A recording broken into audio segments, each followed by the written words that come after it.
നമുക്ക് ബോംബ് പൊട്ടി മരിക്കാൻ ആഗ്രഹമില്ല. അപ്പൊ നമുക്ക് നിങ്ങൾ ദയവ് ചെയ്ത് എന്തെങ്കിലും ചെയ്തുതരാം. ഇവിടെ എല്ലാവർക്കും അറിയാം സത്യമായ കാര്യമാണ്. പക്ഷെ എല്ലാവരും ഭയന്നിട്ട് ഈ വീട് ഞങ്ങള് വാടക കൊടുത്തിട്ടുണ്ടായിരുന്നു ഒരു 10-15 വർഷം മുമ്പ്. അപ്പൊ ഈ വാടക കൊടുത്തിട്ട് വാടകക്കാരൊക്കെ പേടിച്ചിട്ട് പോയിട്ട് അവർ വന്നാണ് ഇതിന്റെ മുമ്പില് ബോംബുണ്ട്, നമുക്ക് പേടിയാവുന്നു. ബോംബ് അവർ കൊണ്ടുവച്ചിട്ടുണ്ട്, ഞങ്ങൾക്ക് പേടിയാവുന്നതിന് വാടക ഒഴിഞ്ഞു പോയി. അപ്പൊ ഞങ്ങൾ ഈ വീട് വിട്ടാകും. ഈ വീടിന്റെ പറമ്പത്ത് നിന്ന് 3 ബോംബ് ഇവരെടുത്തുകൊണ്ട് പോയിട്ടുണ്ട്. പോലീസിനൊന്നും ഇവർ പറയാൻ ഞങ്ങൾ ഇവിടെയുള്ള ആൾക്കാർ പാർട്ടിക്കാരെടുത്തോണ്ട് പോയിട്ടുണ്ട്. അമ്മ എത്രകാലം പിടിച്ചേക്കാൻ പറ്റും? എത്രകാലം പിടിച്ചേക്കാൻ പറ്റും?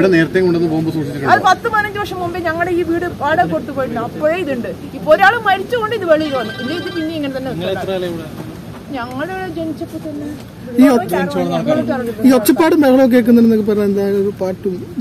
ഇവര് ഹബ്ബാണ് ഇവരുടെ. എവിടെയാണത്? അത് ഇതിന്റെ അടുത്തായിരുന്നു ഹാളുണ്ടായിരുന്നത്. ആളൊഴിഞ്ഞ വീടുകളെല്ലാം ഹബ്ബാണ് ഇവരുടെ.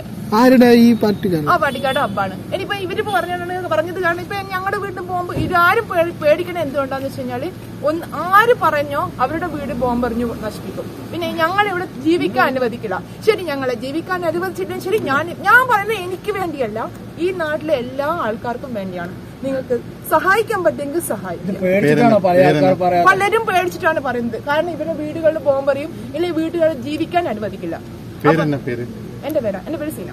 ഈ മുൻപ് ഇങ്ങനെ അനുഭവം ഉണ്ടായിട്ടുണ്ട്. ഞങ്ങള് ഇപ്പോ ഇതിനു മുന്നിൽ നിന്നാണ് ഒരാളെ കാല് വെട്ടിയിട്ട് BJP-കാരനങ്ങനെ ഇതിന് വഴി പോകുമ്പോ കാലൊക്കെ വെട്ടിയിട്ടുണ്ടായിരുന്നു. അപ്പൊ ഞങ്ങൾക്ക് സാധാരണക്കാരാണ്, ഞങ്ങൾക്ക് ജീവിക്കണം. ഈ മരിച്ചതും സാധാരണക്കാരനാണ്. അപ്പൊ ഞങ്ങളിപ്പോൾ സാധാരണക്കാരുടെ ഒരു അവകാശമാണ് ഞങ്ങൾക്ക് ഭയമില്ലാതെ ജീവിക്കാൻ. ഞങ്ങളെ കുട്ടികൾ കളിക്കുമ്പോൾ ബോംബ് വീണിട്ട് മരിക്കാൻ ഞങ്ങൾക്ക് എന്താ പറയാ, നിങ്ങൾ എല്ലാവരും മനുഷ്യരല്ലേ? ബോംബ് വീണല്ലേ ഒരാളുടെ അവസ്ഥ എന്താണെന്ന് ആലോചിച്ച് നോക്കൂ.